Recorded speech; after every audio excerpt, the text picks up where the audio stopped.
ವಿವೇಕ ಜಾಗೃತಿ ಬಳಗ ಹಾಗೂ ಹೋಲಿ ಕ್ರಾಸ್ ಆಸ್ಪತ್ರೆ ಸಂಯುಕ್ತಾಶ್ರಯದಲ್ಲಿ ಡಾಕ್ಟರ್ ಚಂದ್ರಶೇಖರ ಉಡುಪ ಜನ್ಮದಿನಾಚರಣೆ ಅಂಗವಾಗಿ ಚಿಕ್ಕಮಗಳೂರಿನಲ್ಲಿಂದು ಹಮ್ಮಿಕೊಂಡಿದ್ದ ರಕ್ತದಾನ ಶಿಬಿರವನ್ನು ಶಾಸಕ ಸಿಟಿ ರವಿ ಉದ್ಘಾಟಿಸಿದರು.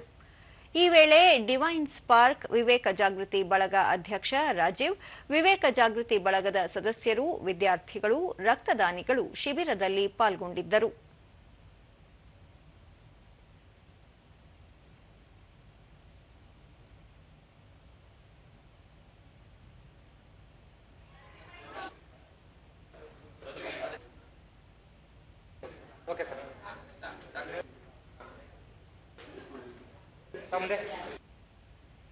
ದೂರದರ್ಶನದೊಂದಿಗೆ ಸಿಟಿ ರವಿ, ಸೇವೆಯೇ ಪರಮೋ ಧರ್ಮ ಎಂಬ ತತ್ವದ ಮೇಲೆ ನಂಬಿಕೆ ಇಟ್ಟು ವಿವೇಕ ಜಾಗೃತಿ ಬಳಗ ರಕ್ತದಾನ ಶಿಬಿರ ಆಯೋಜಿಸಿದೆ. ಈ ಬಳಗ ಮುಂದಿನ ದಿನಗಳಲ್ಲಿ ಹೆಚ್ಚೆಚ್ಚು ಶಿಬಿರ ಹಮ್ಮಿಕೊಳ್ಳಲಿ, ಅಗತ್ಯವುಳ್ಳವರಿಗೆ ರಕ್ತದಾನ ಮಾಡುವ ಮೂಲಕ ನೆರವು ನೀಡಲಿ ಎಂದರು. ಈ ವರ್ಷ 180ಕ್ಕೂ ಹೆಚ್ಚು ಜನ ಈ ರಕ್ತದಾನ ಶಿಬಿರದಲ್ಲಿ ನೋಂದಾಯಿಸಿಕೊಂಡಿದ್ದಾರೆ. ರಕ್ತ ಜೀವ ಉಳಿಸುತ್ತೆ, ಸೇವೆಯೇ ಪರಮೋಧರ್ಮ ಅನ್ನುವಂಥ ತತ್ವದ ಮೇಲೆ ನಂಬಿಕೆ ಇಟ್ಟು ವಿವೇಕ ಜಾಗೃತಿ ಬಳಗ ಕೆಲಸ ಮಾಡ್ತಾ ಇದೆ. ಆ ಘಟಕಕ್ಕೆ ನಾನು ಅಭಿನಂದನೆಗಳನ್ನು ಸಲ್ಲಿಸಲಿಕ್ಕೆ ಬಯಸ್ತೇನೆ.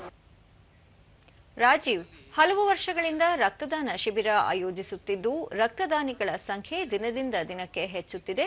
ಈ ಕುರಿತು ಯುವಜನತೆಯಲ್ಲಿ ಅರಿವು ಮೂಡಿಸಲಾಗುತ್ತಿದೆ ಎಂದು ತಿಳಿಸಿದರು. ನಮ್ಗೆ ಯಾರಿಗೂ ಕೂಡ ರಕ್ತದಾನದ ಬಗ್ಗೆ ಮಹತ್ವ ನಮ್ಗೆ ಯಾರಿಗೂ ಕೂಡ ಗೊತ್ತಿಲ್ಲ.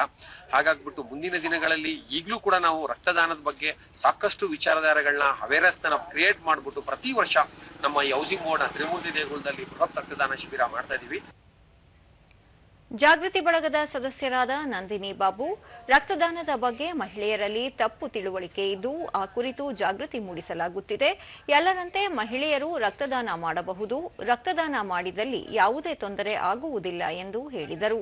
ಸಾರ್ವಜನಿಕರು ಎಲ್ಲರೂ ವಾಲಂಟಿಯರ್ ಆಗಿ ಬ್ಲಡ್ ಡೊನೇಷನ್ ಕ್ಯಾಂಪಿಗೆ ಅಟೆಂಡ್ ಆಗಿ ಮುಂದಾಗಿ ಬರಬೇಕು ಅಂತ ಯೂತ್ಸಿಗೆಲ್ಲ ನಾನು ಹೇಳಕ್ ಇಷ್ಟಪಡ್ತೀನಿ.